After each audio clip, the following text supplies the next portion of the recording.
Her Yerdeniz'den hepinize sevgiler. Bu bölümde konuğumuz genç bir girişimci ve bir kadın kaptan olan Saniye Kurt hanımefendi. Kendisi şirketini Türkiye'de sıfırdan kurup Afrika'da ihracat yaparak çok önemli başarılara imza atmış. Bugün ise Signora Fabro ismini verdiği, yıllardır hayal ettiği teknesi 2024 model Lagoon 46'da buluşuyoruz. Hayallerine giden yolu ve başarı öyküsünü kendi ağzından dinliyoruz. Her Yerdeniz başlıyor. Dostlar, Her Yerdeniz'den hepinize selamlar. Yalıkavak'tayız. Bugün Lagoon 46'yı inceleyeceğiz. Aynı zamanda da Lagoon 46'nın sahibi olan Saniye Kurt ile çok güzel bir söyleşi yapacağız. Hadi birlikte gidelim. Heyecanlanıyorum. İlk defa denize indi. İlk defa bugün marşa basılacak. Bizim için çok özel anlar. Hadi gelin.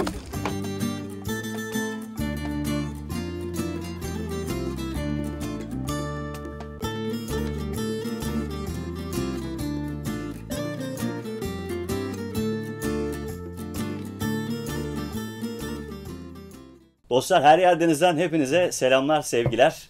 Çok güzel bir teknedeyiz. İlk defa 2024 Lagoon 46 suya indi ve henüz marşa basılıp buradan çıkmadı. Ve sahibiyle birlikteyiz. Saniye Kurt hanımefendi. Her Yerdeniz'e hoş geldiniz. Hoş buldum. Sizle birlikte, teknenizle birlikte bütün Her Yerdeniz dostlarının evlerine, iş yerlerine, arabalarına konuk olduk şu anda. Siz de hoş geldiniz. Sağ olun, teşekkür ederiz. Hayırlı uğurlu olsun. Önce tekneniz.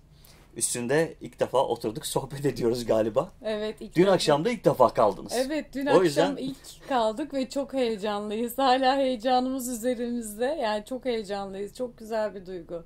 Valla kesinlikle. Biz de şimdi ilk tekneye geldiğimizde bu heyecanı gerçekten yaşadık. Siz de bu heyecanı yaşayın istiyorum dostlar. Türkiye'de bildiğim kadarıyla Lagoon 46'nın bir incelemesini ben göremedim. Nasipse bugün onu da gerçekleştireceğiz. Evet. Şimdi lafı çok uzatmadan bir Lagoon 46'dayız. Bu tekneyi yeni aldınız, sıfır aldınız. Evet. Ama bu zamana kadar da bir süreç geldi tabii. Hepsinden önce Saniye Kurt kimdir, ne yapar? Her Yerdeniz izleyicileri bence bir sizi tanısınlar. Evet, teşekkür ediyorum. Sağ olun. Bu benim üçüncü teknem. Üçüncü teknem hayalimdi. Yani sıfır tekne almak hayalimdi. Birinci tekneden sonra sıfır almayı çok istedim. Olmadı. İkinci teknem yine Lagoon Katamaran 400'dü. Bu da benim artık hayallerimi gerçekleştirdiğim bir teknem oldu. Ben çok yoğun çalışan bir iş kadınıyım. Yaklaşık 25-26 yıldır demir çelik sektöründe depo ve raf sistemleri işi yapıyorum.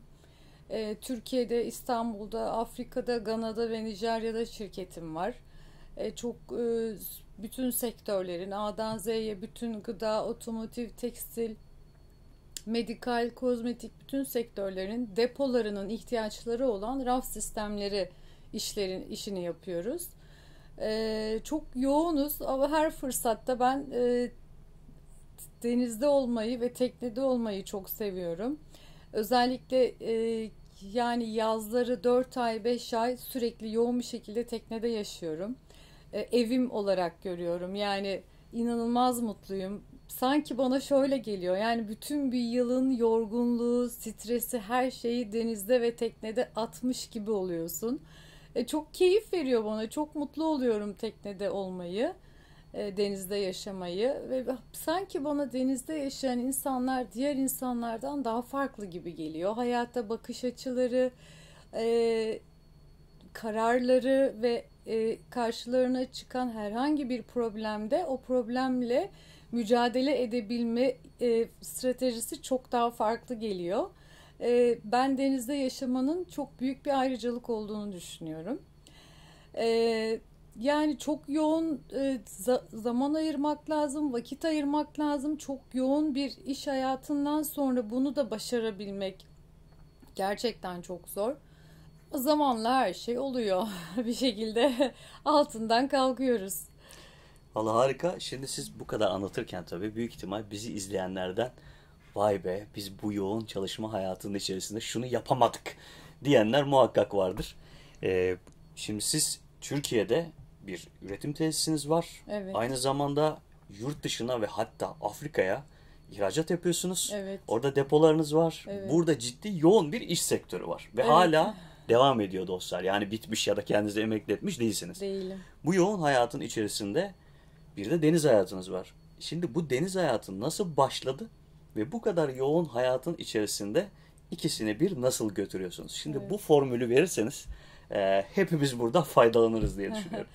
Ben 2015 senesinde başladım. 2014-2015'te alabilir miyim, nasıl alırım, işte alırsam nasıl olur gibi bir düşünceyle başladı. İlk sevda nereden geldi peki? Yani o vardı hep. Hep hayalimdi. O zaman şartlar ve imkanlar müsait değildi. O şartları oluşturabilmek için çok mücadele verdim. Yani hayali gerçekleştirmek için peşinde koşmak gerekiyor. Peşinde koşmazsanız hayal olarak kalıyor. Bir şekilde çok çok çok çalışmak lazım hayali gerçekleştirmek için. Daha sonra da o zaman diliminde hayattan bir şeyler giderken bir şeyler de geliyor. O ilk sevdam, o ilk tekne çok bilinçsiz bir tekneydi. Benato Cyclades 43 fit vardı. Yine charter firmasından çıkma bir tekneydi. Kaç modeldi kendileri? Yani o 2008 modeldi. 2008. Evet. Ya o teknede başımıza gelmeyen kalmadı. İlk seyre çıktığımızda dümen teli koptu. Ondan sonra motor arıza yaptı, halat doladı. Yani o kadar çok başıma olaylar geldi ki orada ben biraz staj yaptım. İşi öğrenmeye çalıştım. Çok zordu. Sonra onu sattım. Sonra ondan sonra işte Lagoon 400 katamaranı aldım. Dedim katamaran gerçekten yani tek gövdeli tekneyle bambaşka bir dünya. Hani ilk daha önce işte monohull tekneler katamaranları sevmezdi aslında. Şimdi bakıyorum son zamanlarda onlar da geçiş yapmaya başladılar. Hele ki yeni modellerden sonra. Tabii çok. Yok bambaşka katamaran, hem o geniş ferahlık hiçbir şey de yok. Ev zaten yani yaşadığınız bir ev. Eve ihtiyaç yok. Katamaranında alışmaya başlayınca yaklaşık 4-5 yıl Lagoon 400 bana arkadaşlık etti, dostluk etti. Ondan sonra çok sevdiğim bir arkadaşıma sattım. Yani o da çok keyifli, güzel anılar biriktirdik orada. Çok güzel misafirler ağırladık. Çok selamlar kendisine, izliyorsa da. Evet. Sonra dedik biz acaba sıfır tekne alırken de o kadar çok tepki gördüm ki uğraşamazsın, yapamazsın, zorlanırsın, kolay mı değil mi?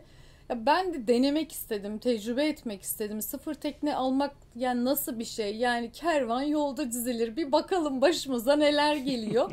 Bir de şimdi 3. teknem olduğu için bazı şeyleri biliyorum. Hani daha az kazık yerim, daha az daha az zarar görürüm falan diye.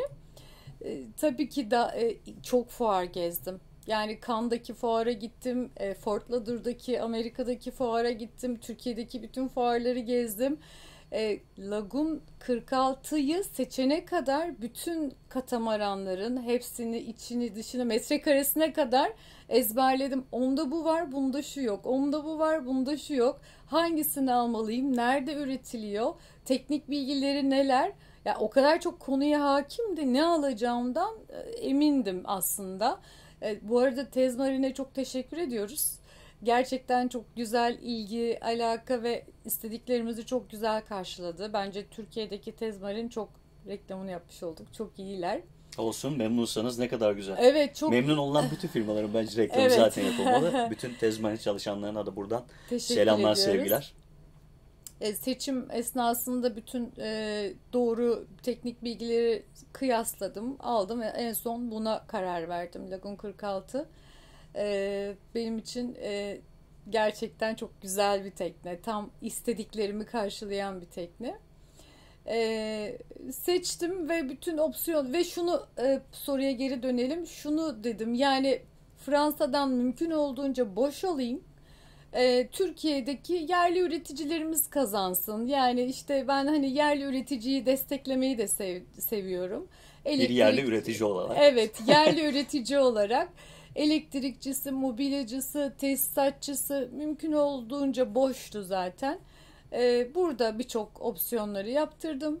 Fransa'dan geldi yüzerek 3,5-4 haftada. İşte işlemleri vesaire bitti ve tam 26 günde bu hale geldi. Şu an çok daha yeni ve bir sürü eksiğimiz var. Ama çok hızlı 7/24 her şeyiyle, yani bütün teknik detayıyla, cıvatasıyla, somunuyla, her şeyle çok yakından ilgilendim. Çünkü bu bana bir keyif veriyor. Teknede bir şeyi temizlemek, yapmak, hani ne bileyim, o kadar çok seviyorum ki uğraşmayı, çok keyif veriyor bana. Başka bir şey bu bence, bilmiyorum ama başka bir duygu, bence büyük bir aşk, büyük bir sevgi. Tekne sevgisi bambaşka bir şey. Keyifle hepsini yaptım, bitirdim. Yani çok güzel şu an, çok şükür. İnşallah güzel anılar biriktiririz, güzel misafirler Kesinlikle. ağırlarız. Sağlıklı, güzel günlerle bu tekneyi doya doya tadını çıkartırız diye düşünüyorum. Kesinlikle katılıyorum. Şimdi siz bir kadın kaptansınız. Evet, Çok güzel ve bir katamaranı daha önceki teknenizde de 400'de de tek başınıza abrayabiliyorsunuz. Yani tek başınıza seyre çıkabiliyorsunuz evet, ve geri dönebiliyorsunuz. evet. Bu çok önemli. Oraya giden süreç nasıl oldu?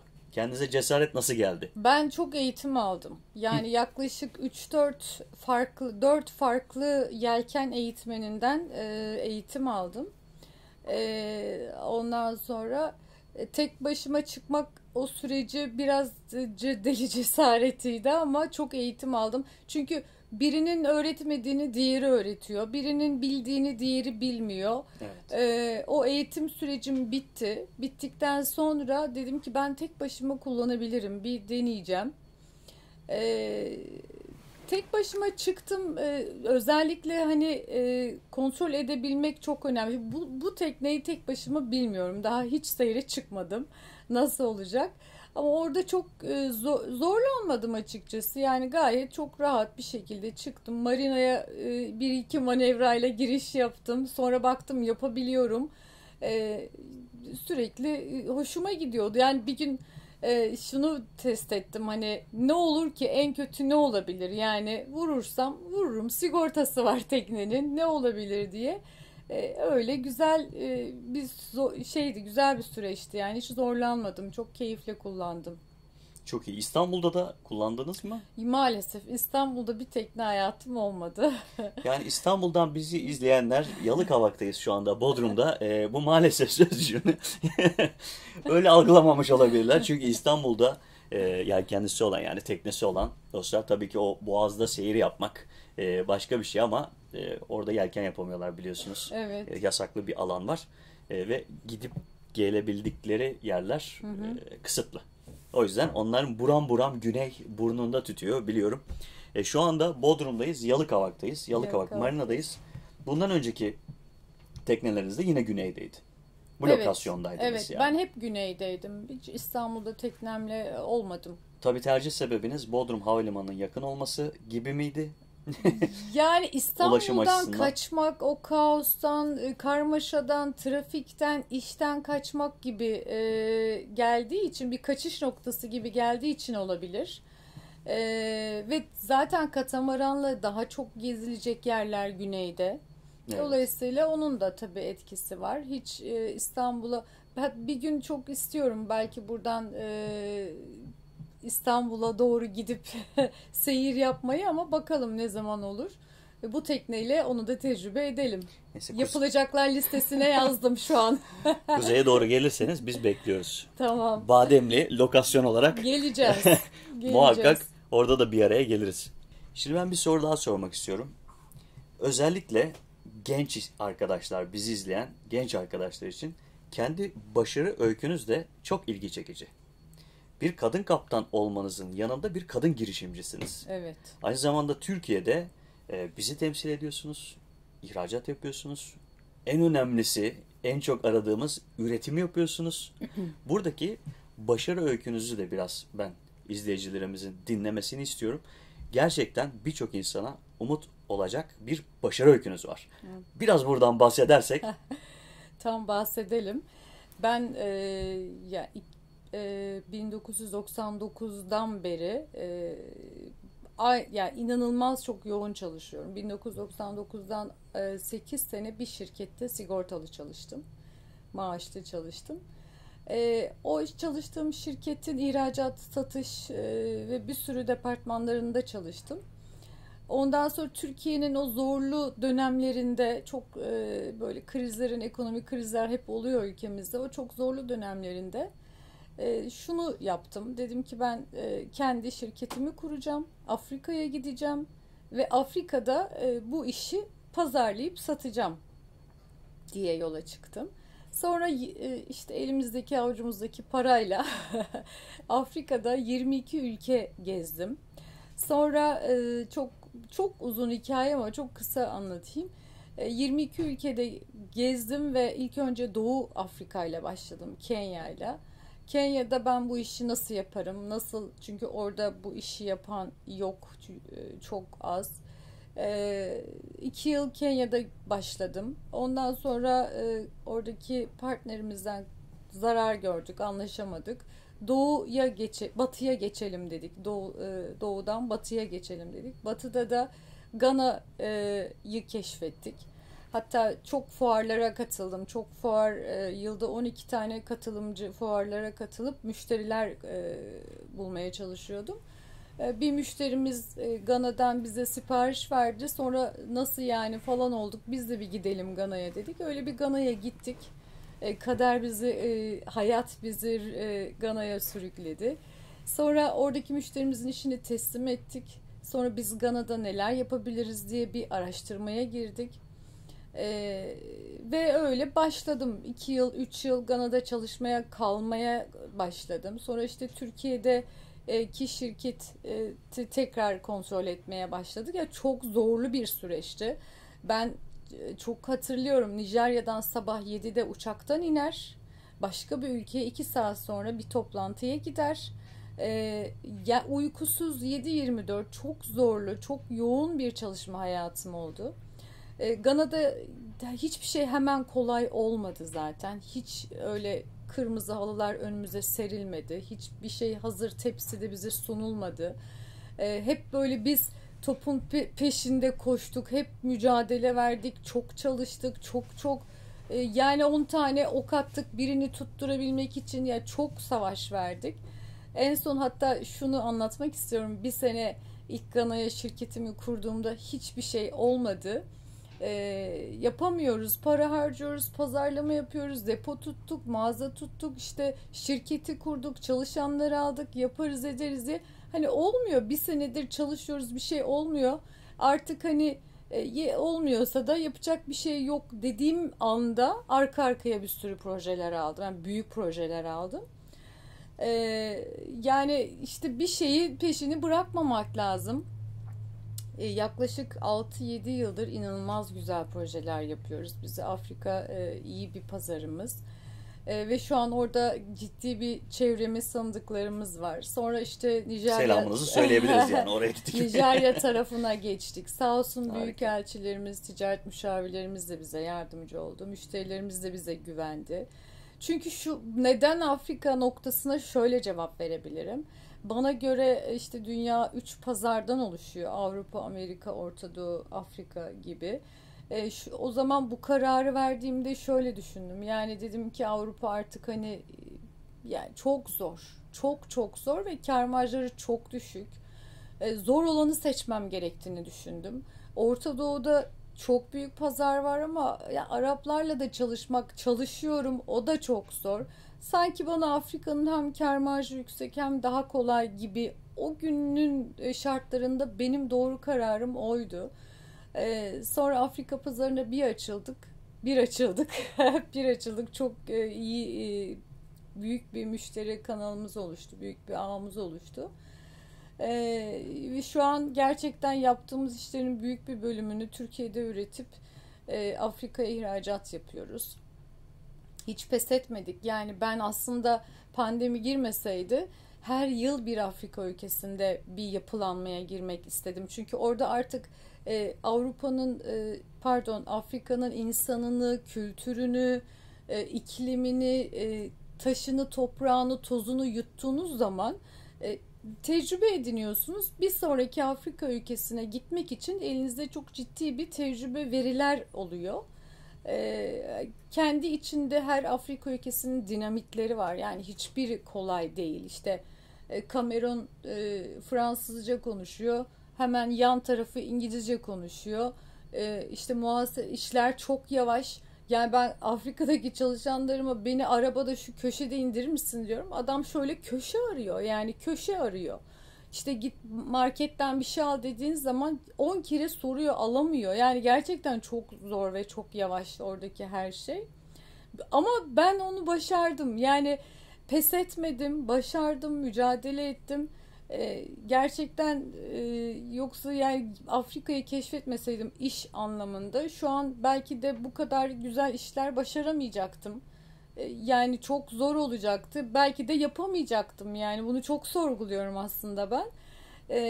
Bu anlamda işin dışında aslında biraz da Afrika'daki o insanlar işte hani yeni bir pazar bence Türkiye'nin daha çok firmaların oraya gidip daha çok keşfetmesi gereken bir yer. Her sektörde, her alanda. Tabii ki kolay değil ama başarabilirler diye düşünüyorum. Benim o Afrika hayatım çok yoğun, çok hikayelerimiz var. Bir gün onları toparlayacağım. Çok çok hikayelerimiz var. Güzel bir iş serüvenimiz oldu Afrika'da. Öyle. Onun dışında hayattaki her şey tamamen benim felsefem hep plan yapmak, projeler yapmak, daha iyi ne yapabiliriz, daha iyi nasıl ortaya, hep böyle daha iyi ne yapabiliriz üzerine kurulu. Hayal gücüm çok, kafamda önce bir 3 boyutlu düşünüyorum, hayal ediyorum, sonra hayata geçiriyorum. Ya, hala yani bugün teknolojisinde herkes telefonunu kullanıyor. Benim hala çantamda ajandam var. 12 aylık plan belli. İşte hangi fuara gideceğim, nereye gideceğim, ne yapacağım. Hangi tarihlerde teknede olacağım. Hep böyle planlıyorum. Ama planım bozulursa da moralimi bozmuyorum, üzülmüyorum. En kötü erteliyorum 1 ay sonraya, 2 ay sonraya. Hayat şartları izin verdiği sürece planlı davranmaya çalışıyorum iş hayatında. Ben kendime göre öyle başarılı olduğumu düşünüyorum. Bazısı başka bir yöntem bulur. Yani bazı insanlar farklı şekilde yapabilir. Benim yöntemim bu. Çok iyi bir ekibim var. Ekibim yani çalışan ekibim benimle çalışmaktan çok mutlu. Ben onlarla çalışmaktan çok mutluyum. Ben istiyorum ki onlar emekli olana kadar benimle çalışsınlar. Ee, Yani benden biri ayrılıp gidince de üzülüyor. Tekrar gelmek istiyorlar. Çünkü ben yani böyle sıfırdan geldiğim için hani çok böyle dominant bir şeyim yok. Hani tabii ki iş disiplinim, çok disiplinliyim, hiç aksatmam. Ama çalışan ekip arkadaşlarımı da hep motive etmeye çalışırım. Bence güzel bir umut verici hikaye diye düşünüyorum. Evet. Kesinlikle başarınız da daim olsun bu arada. Teşekkür ederim. Tabii bu yoğun iş hayatınızın yanında bizim her yer denizin ve her yer deniz dostlarının ilgilendiği en büyük taraflardan bir tanesi de bu güzel tekneyle denizlerde daha çok olabilin, daha çok vakit geçirebilin. Bilgisayarınızı yanınızda birçok işlerinizi de buradan çözebilin. Evet. Yani çünkü dün gece ilk defa kaldınız. Dün gece ilk defa kaldık. Teknenizde ilk defa kaldınız. Bizim Evet. tanışmamız da çok enteresan. Siz bizi izliyorsunuz, bize yazdınız Evet. ve yazdıktan sonra biz de lokasyon olarak biliyorsunuz dostlar bir önceki bölümlerde ve çok yakın bölümlerde biz Didim'de çekime geldik. Didim'e geldik. Tam o sırada da sizinle yazıştık. Evet. Biz dedik çok yakınız. Geçebiliriz. Kuzey Ege'ye gitmeden önce hemen dedik Yalıkavak'a uğrarız. Biz çok hızlıdan buluştuk. O yüzden kendilerine teşekkür ediyorum. Dün akşamdan beri tekniği hazırlamak için Evet. uğraştınız. Sağ olun, var olun. Teşekkür ederim. Biz hepimiz arkadaşlarla birlikte şanslı olan kesimiz. Hem sizi tanıdık hem bu güzel teknenin içinde vakit geçirme fırsatı bulduk. Mis gibi kokuyor dostlar. Mis gibi tam yeni tekne kokusu, yeni araba kokusu gibi yeni tekne kokusu var.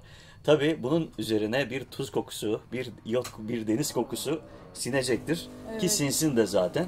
Şimdi ben şuraya gelmek istiyorum. Tek gövde. Evet. Kullandınız, sonra katamarana geçtiniz. Evet. Ve bu 2 tane 46 gövdeniz var. Evet. Ve ortasında bir kocaman yaşam alanınız var. Evet. Kendinize katamarana geçtikten sonra nasıl hissettiniz tek gövdede? Bu bir önceki teknenizde de. Bir önceki tekneniz kaç modeldi? 2000 model olan 2010 model. 2010 Evet. Lagoon 400'dü. Evet. 2010. Şimdi Tabii 14 yıl sonra yeni bir tekneye biliyorsunuz. O zamanın katamaranıyla şimdinin katamaranı arasında nasıl bir fark gördünüz? Sıfır tekne gibisi yok. Kesinlikle ben bunu yine tekne alacak olsam yine sıfır tekne tercih ederim. Her yer deniz izleyicileri, tekne almak isteyenler uğraşmak istemiyorum diyebilir ama arkadaşlar hiç öyle değil. Çok keyifle uğraşıyorsunuz. Her detayına hakim oluyorsunuz. Yani imkanı olan arkadaşlar sıfır tekne almaktan hiç tedirgin olmasınlar. Ben bunu tecrübe ettim ve çok mutluyum. Çok şükür bana böyle bir tekne kısmet oldu. Zorlukları ne diye sorarsanız düşünüyorum şimdi. Yok yani çok çok farklı. Geniş iki tekne arasındaki fark onu sordunuz. Çok daha geniş, çok daha konforlu. Sıfır kokusu, enerjisi çok güzel. Yani eski teknede yaşanmışlıklar işte ne bileyim acaba şurası şöyle miydi bunu vurdular mı tamir ettiler mi işte ne yaptılar gibi bir endişe yok. Her şeyi sizinle yaşayacak. Yani tabii ki tartışmasız çok daha keyifli. Ve ben mümkün olduğunca boş almanızı öneriyorum. Çok Türkiye'de çok iyi işlerini yapan ustalar var. Çok keyifli uğraşırsınız, yaparsınız bir şekilde. Keyifli işler diyorum. Peki boş al konusu çok önemli bence. Şimdi orada opsiyon olan şeyler vardı. Ki bu tekneyi sohbet bittikten sonra biz kıştan başa doğru inceleyeceğiz. Biraz kurcalayacağız tekneyi. Ne var ne yok. Bu kurcaladığımız sırada zaten göreceksiniz. Mesela yukarıda bir kaçak kat çıkmışsınız. Evet.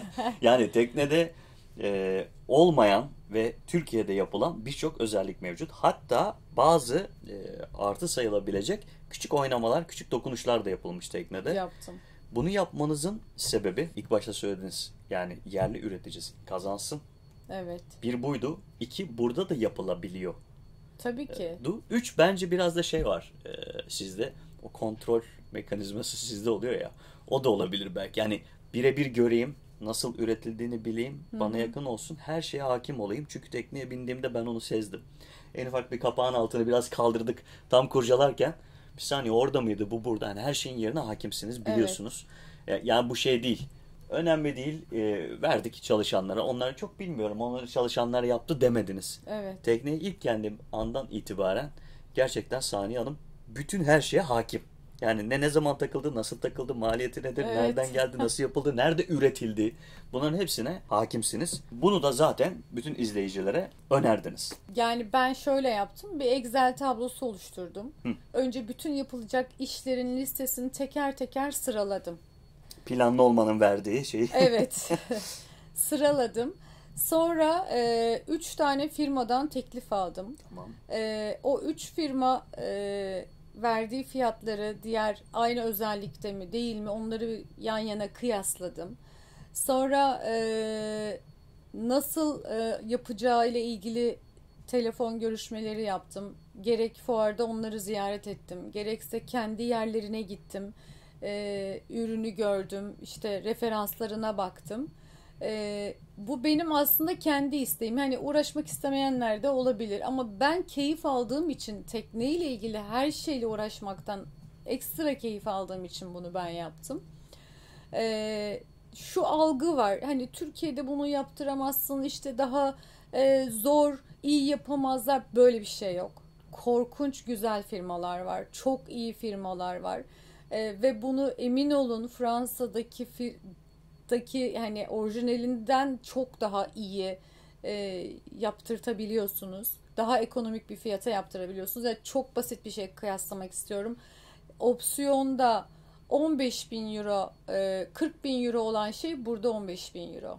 Evet. Yani opsiyonda 40 bin euro olan bir şey burada 15 bin euro. Arada çok korkunç bir fark var. Ki birçok verdiğiniz örnekte biz sizle konuştuğumuzda da dedim nasıl yani bu kadar mı fark var? Evet çok ciddi yani bu yarı fark yarıya var bir fark yani. değil dostlar. Çok daha aşağı. Çok çünkü zaten bunun üreticisi de onu yapmadığı için ve dışarıya taşera ettiği için zaten onu biri yapacak ama siz kendiniz birebir ustayla ya da firmayla görüştüğünüz zaman çok daha doğru, iyi ve son haliyle şekillendirip yaptırtabilirsiniz.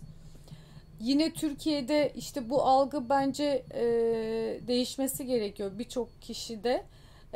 Bazı şeyleri bile hatta şu an keşke bunu da yaptırsaydım Türkiye'de dediğim oluyor ama artık geçti. Gelen haliyle geldi. Şu haliyle gayet güzel. Burada daha hala yaptıracağım bir sürü işler var. Bitmedi. Sezonu hazırlayacağım. Eksiklerim var. Ancak bu kadar hale getirebildik. Son anda hani karar verdiğimiz spontan. Hayatta bazı şeyler spontane daha güzel. Akışta olmak lazım. Bunun da enerjisi çok güzel. Belki bunu planlasak bu kadar güzel bir enerji de olmayacaktı. Bence şu an iyi, güzel oldu.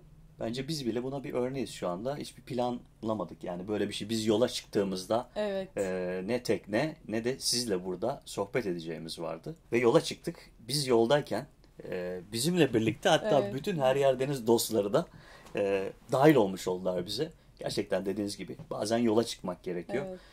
Hem yola çıkmak gerekiyor hem de ilk başta bahsettiğiniz hani o hem iş sektöründe hem de denizde olduğunuz hayatta hayal etmenin verdiği öneme vurgu yaptınız ya. Evet. Biz şimdi her programda buraya vurgu yapmak istiyoruz. Ne olursa olsun bütçeniz. 46 fit bu katamaran da olabilir. Hı hı. Küçük 4 metre bir tekne hayalinizdeki ne ise önemli olan ondan o vazgeçmeme. Sizin Afrika'daki o iş hayatınızdaki hikayeniz gibi geçen aylarınız ve en sonunda diyorsunuz ki hani biraz Mevlana'ya buradan gönderme yapacağım ama hani belki de her şeyin değişeceği an o andır dediği diyorsunuz yani bir sürü teklif almaya başladık ve çok güzel işler yapmaya başladık. Bu hayatta da böyle diye düşünüyorum. Neyin, nerede ve ne zaman olduğu bazen belli olmuyor. Biz tabii ki çalışıyoruz, çalışmak zorundayız. Planlıyoruz, çalışıyoruz. Taşların yerine koymaya çalışıyoruz. Ama yolda aksaklıklar olabiliyor. Bir sürü şey yaşıyoruz. Tam böyle bu kadar konuştuk, anlattık. Şimdi dostlar biz tabii tekneye geleceğiz dedik. Bu teknede dün akşamdan beri dediğimiz gibi bir hazırlık var. Emekleri çok büyük. Saniye Hanım'la birlikte hem kızı Büşra Hanım hem de kuzeni Özlem Hanım dünden beri çalışıyorlar. Geldiğimizde 2 büklüm olmuşlardı demeyeyim. Şaka yapıyorum tabii ki. Hem bizi çok güzel ağırladılar. Ben kendilerini de size tanıtmak istiyorum. Karşınızda Büşra ve Özlem Hanım. Buyurun efendim. Teşekkürler. Selam. Arkadaşlar ben size çok teşekkür ediyorum öncelikle. Gerçekten teşekkür ederiz. Mis gibi kokuyor tekne. En son böyle ellerinde koliler falan öyleydiniz. Çok teşekkür ediyorum. Evet. Dün ilk defa kaldınız teknede. Evet. Sizin de duygu ve düşüncelerinizi tabii ki almak istiyorum. Hem sizin de söylemek istediğiniz bir şeyler vardır diye düşünüyorum. Ya. Nasıl bir şey yeni katamaranda olmak? Muhteşem. Heyecanla bekliyor muyuz seyirleri? Çok heyecanlıyız. Bir an önce çıkmak istiyoruz gerçekten. Çok heyecanlıyız. Zıplaya zıplaya zaten zıplaya geldik. Gerçekten öyleydi. Bizim kıymetlimizin kıymetlisi olunca çok bizim için ekstra keyifli oluyor. Hiç yükü olmuyor. O enerjisi, yorgunluğu vesaire her şeyi atıp geçiyoruz. Zaten bütünüyle buraya gelmek İstanbul'un o telaşesinden, yoğunluğundan, günlük yaşantımızın o stresinden sadece buraya gelmiş olmak bile yetiyor. Evet. Değil mi? Aynen öyle. Hepimize ayrı güzel bir yaşam enerjisi veriyor. Hakikaten önemli bir nokta. Kıymetlimizin kıymetlisi. Ne kadar güzel. Canlarım sabaha kadar çalıştılar valla. Kızım, kuzenim. Yani tabii aile ve teknede keyifli anlar geçirmek muhteşem. Yani kesinlikle. Ve halat atıyorlar, halat tutuyorlar, bağlıyorlar ve ya, ikisi de maşallah aktif. Size. İnanılmaz. Ya artık bence yetiştiler yani Miçoluk'tan yardımcı kaptanlığa terfi ediyorlar. Ama ne kadar önemli değil mi? Şimdi siz üçünüz seyir yapıyorsunuz. Evet. Siz bir koltuk altına alacaksınız ya da usturmaçalar atabilir miyiz arkadaşlar? Alabilir miyiz? Herhangi bir şey dediğinizde. Evet. Tabii. Yani şeyleri çoktan açtık değil mi? İskele tarafındaki usturmaçaları biraz daha indirelim dediğinde hani o panik yok. Artık siz profesyonel Miço olarak yeni teknede gönüllü profesyoneller. Bence çok şanslısınız. Evet, ben bu hem kızınız hem kuzeniniz. Sağlık probleminden dolayı da kaptan da yeni kaptan aldım. Çünkü artık ne kadar çok denizi sevsem de bu problemlerimden dolayı eskisi kadar hareket çok yoğun edemiyorum. miçolarımız ve kaptanımız her zaman hazırlar. Evet. Ne kadar güzel. Yani mutlu ve huzurlu tabii seyirler diliyorum. Büşra sen ne diyorsun? Şimdi tek gövde bir tekneden Evet. geldin. Katamaran ve yeni bir katamarandasın. Senin için annenin tabii ki denizi tercih etmiş olması. Hani bazen mesela tekneye gidiyoruz şey oluyor. Bizim çocuklar pek gelmiyor tekneye. Yok. Durumları olabiliyor. Ama sen böyle Yok. hakikaten burada ilk tanıştığımızdan beri koştura koştura çok heyecanlıyız Evet. diye geldin. Tekneye de öyle geldin. Ve biz bu heyecanını başından beri gerçekten hissediyoruz. Sen ne düşünüyorsun denizin üstünde olmaktan ve Ya. kendi hayatından hop denizin üstüne annenin yanındasın.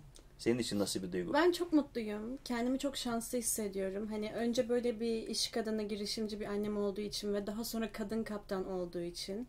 Hani insanlara söyleyince arkadaşlarıma çok şaşırıyorlar açıkçası. Wow, hani teknem var. O ayrı bir konu. Tekneyi annenle sen mi kullanıyorsun? Gerçekten mi? Ciddi misiniz? Hani inandıramıyorum bile bazen ama evet o kadar keyifli, güzel anılar biriktiriyoruz ki ve hani denizde karşılaştığımız zorluklar, mücadeleler, güzel, keyifli anılar. Hani ben bu anıları bilmiyorum yani. Çok mutluyum. Çok teşekkür ediyorum gerçekten. İleride yeni Çok bir kaptanımız heyecanlı. var mı o zaman? Kesinlikle. Yani mesela İngiltere'de okuyordum. Yeni mezun oldum. Gittiğim zaman orada direkt yelken kulübüne girdim. Harikasın. Ve hani o feyzi annemden aldım. Ne Bir kadar? yerde yelkenli görünce böyle bir içimde bir kıpırtı oluyor. Çünkü hani onu bana küçük yaşlardan böyle öğretmeye başladı. Ve ben de işte inşallah umarım bunu artık kendi ilerideki çocuklarıma öğretmek istiyorum. Hani deniz bize huzur veriyor, sağlık veriyor. Denizde kurulan arkadaşlıklar, dostluklar, orada biriktirilen anılar bambaşka. Valla ne kadar güzel anlattın ya. Teşekkürler. Bir de ne kadar güler yüzle anlatıyorsun. Gerçekten öyle. Siz de Sağ çok ol. şanslısınız. Evet. Siz de çok şanslısınız. Yani böyle bir yeğene sahipsiniz diyeyim. Evet, Gerçekten evet. çok şanslısınız. Bu güler yüzünüz hiç solmasın tekne üstünde de. Mavi her zaman o tebessümü, o ufuk her zaman yeni umutları ve heyecanı veriyor ama sizin kendi bir arada beraber şu Evet. güler yüzünüz her şeyden daha önemli bence. Tamam biz şimdi ne hangi teknenin üstünde olduğumuzun bir önemi yok ama şu tebessüm ve gülüş her yerde olsun. Kesinlikle. Vallahi çok teşekkür ederim size de. Bütün Çok sağ olun, emekleriniz için harikasınız siz tek de. tek sağ olun. Çok teşekkür ediyorum. Çok teşekkür Ayaklarınıza sağlık. Biz teşekkür ederiz. ediyoruz. Çok teşekkür ediyoruz. Her yer denizi artık bundan sonra hayatımızın en önemli yerine koyacağız. Ve gerçekten çok güzel çalışmalar yapıyorsunuz. Eksik olmayın. Ben çok inanılmaz iyi bir YouTuber izleyicisiyim. Şuna değinmek istiyorum. Uzun detaylı olması, sohbetin derin olması çok etkiledi beni. Yani kısa süreli olup böyle hop üstünden geçmek yok. Böyle derin sohbet ağzın tadında bırakan bir ne gibi diyelim. Çok güzel bir lezzetli yemek gibi, çok güzel. Sağ olun. Tebrik ediyorum. Başarılarınızın devamını diliyorum. Çok güzel. Teşekkür ediyoruz. Çok sağ olun. Ne güzel dilekler bizim için de. Eksik olmayın. Çok sağ olun. Sizden duymak gerçekten çok güzel. Evet. Sağ olun. Bunun tabii en büyük kazançlarından bir tanesi şu anda bizi ekran başında izleyen ve hala buraya kadar izleyen dostlarımız. Aslında onların bizi izlemesiyle, desteklemesiyle birlikte bugün 76 bölümü ve 4,5 seneyi geride bırakmış şekilde buradayız.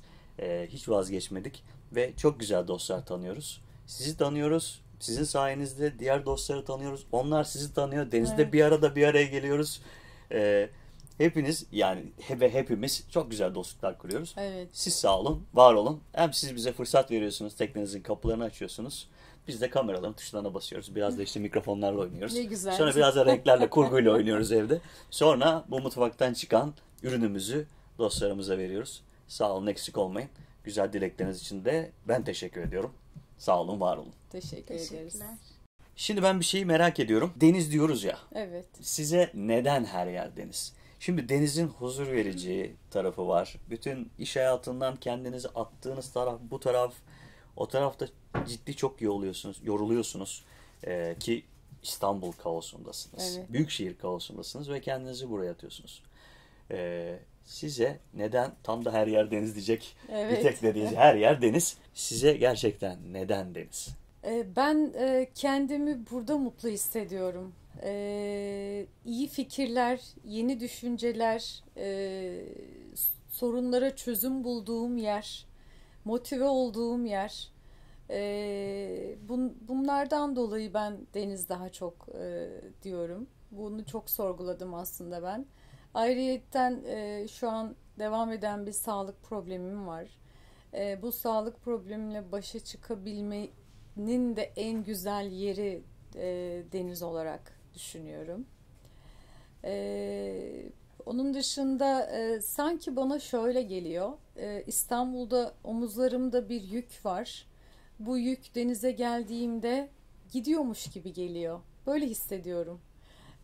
Sağlık problemi de olsa, iş problemi de olsa bu öyle. Bu yük burada hafifliyor. Yani bunu çok böyle kalbimden gelerek söylüyorum. İçimde hissederek söylüyorum.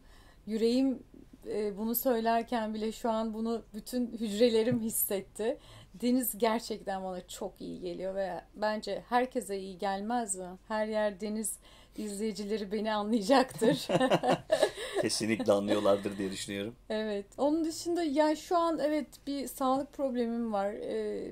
Bir yıldır çok kısa geçeyim üzerinden akıllı ilaç tedavisi görüyorum. Yani çok zor tabii, kolay değil ama bu zorlukları da bence kaçış noktam deniz olduğu için ya da kendimi iyi hissettiğim yer deniz olduğu için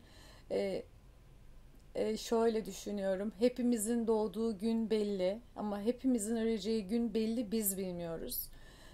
Yaradan'ın bize bahşettiği o her günü daha iyi nasıl geçirebilirim diye düşünüyorum. O kalan her ömrümün gününün de denizde daha çok vakit nasıl geçirebilirimin peşindeyim. Harikasınız. Öncelikle çok geçmiş olsun. Teşekkürler. Her şeyin başı tabii ki sağlık ama burası size, özellikle tekneniz size bir şifacı olsun. Teknenizin ismi de çok güzel. Kendi ağzınızdan teknenizin ismini duymak istiyorum özellikle. Teknemin adını teknenin adını seçerken beni yansıtsın, beni anlatsın diye çok düşündüm. Yani böyle liste yaptım. Her zamanki gibi planladım. Sonra Signora Fabro'ya karar verdim. Signora Fabro İtalyanca'da demirci kadın demek. Ben demirciyim, demir sektöründeyim. Ben parayı demir sektöründen kazanıyorum. İşlerim, yaptığım her şey %100 ham maddesi demir. Biz sadece demiri büküp, boyayıp, kaynatıp, statik hesaplarını yapıp müşteriye sunuyoruz. Demir sektöründe olduğum için beni anlatacak bu aklıma geldi. İçimden, yüreğimden bu koptu. Signora Fabro. Bence güzel. Yani demirci kadın. Evet, çok beğenerek koydum. Eski teknemin adı da o hazırdı. Lady Jane'di. Ama bu teknenin çok Segundo'yu çok koymak istedim. Dolu çıktı Segundo. O yüzden Signora Fabro tam böyle benim istediğim gibi bir isim oldu. Çok da güzel olmuş. Evet. Bence hiçbir şey hani tesadüf değil diyoruz ya. Gerçekten öyle. Siz demir gibi güçlüsünüz diyeyim. Teşekkür ederim. Hayatta da yani denizdeki bütün zorluklara karşı da aynı güçle mücadele edeceğinizi ben biliyorum. Tabii ki rüzgar kolayınız olsun. Teşekkür Sonuçta ederim. bir katamarandayız. Aynı zamanda bir yelkendeyiz. Yukarıda bir ana yelkeniniz. Hemen önünde bir filoğunuz var. Ve bu tekneyle sağlıkla güzel günlerde güzel zamanlar biriktirin istiyorum. Amin. Çok teşekkür ederim. Tabii ki biz bu kadar anlatıyoruz. Tekne nasıl bir teknedir acaba diye. Tekne seyre çıkacak dostlar. Biz de sizle birlikte hem bir söz almış olalım. Gerçi biz önceden konuştuk ama bu tekneyle gerçekten bir seyir zamanında da bir araya geleceğiz. Keyifle. Öyle Seve bir seyrini de teknene çekeceğiz. Her şeyden öte biz sizi dümen başında görmek isteriz. Evet. Biraz öyle görüntüler alırız. Son söylemek istediğiniz bir şey var mı? Her yerdeniz dostlarına. Her yerdeniz dostlarına selam olsun. İçinizdeki tekne alma aşkı hiç sönmesin. Hep canlı olsun. Hayal kurun. Hayal defteriniz olsun. Hayallerinizi yazın. Yazdığınız zaman gerçekleşir. Düşündüğünüz zaman enerjinizi hayallerinize aktardığınız zaman gerçekleşir. Ben tekne almak istiyorum dediğiniz zaman tohumu ekmiş oluyorsunuz.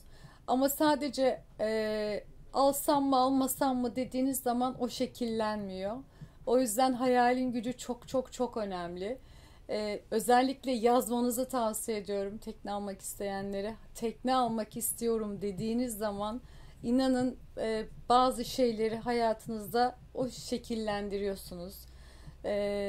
Çok teşekkür ediyorum izlediğiniz için. Çok keyifliydi. Çok harika Biz teşekkür ederiz. Biz teşekkür ediyoruz geldiğiniz Biz için. teşekkür ederiz. Denizlerde görüşmek üzere. Çok sağ olun. Denizlerde görüşmek üzere diyorum. Dostlar, Saniye Kurt hanımefendi ile birlikteydik. Yeni teknelerindeydik. Bir Lagun 46'dan seslendik size. Denizlerde görürseniz, koylarda karşılaşırsanız Signore Fabro. Signora Fabro. Signora Fabro görürseniz Signora Fabro diye seslenirsiniz. Muhakkak cevap alacaksınızdır. Kendinize çok iyi bakın. Her yer deniz olsun. Mutlu kalın. Teşekkür ediyoruz. Hoşça kalın.